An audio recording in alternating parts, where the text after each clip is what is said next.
خلال الأيام الأخيرة تصدر اسم زينب فياض ابنة الفنانة اللبنانية هيفاء وهبي عناوين مواقع التواصل الاجتماعي بعد انتشار شائعات تتحدث عن زواجها سرًا.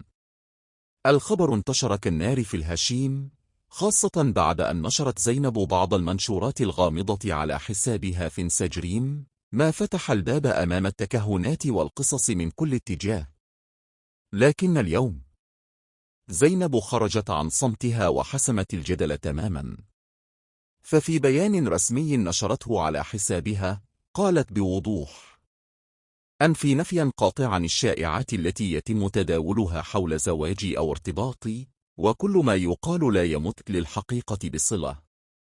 وأضافت أيضا أنها لن تتهاون قانونيا مع أي موقع أو صفحة تروج لمثل هذه الأكاذيب، مؤكدة أن حياتها الخاصة ليست مجالا للمتاجرة أو الإشاعات.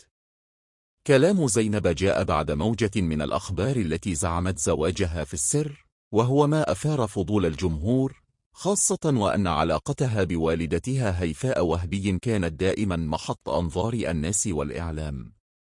ومع كل هذا الجدل، يبقى المؤكد أن زينب فياض تعرف تماما كيف تحافظ على مكانتها في السوشيال ميديا، حيث تعتبر من أبرز الشخصيات اللبنانية الشابة وأكثرهن تأثيرا، سواء بإطلالاتها الجريئة أو مواقفها الحازمة.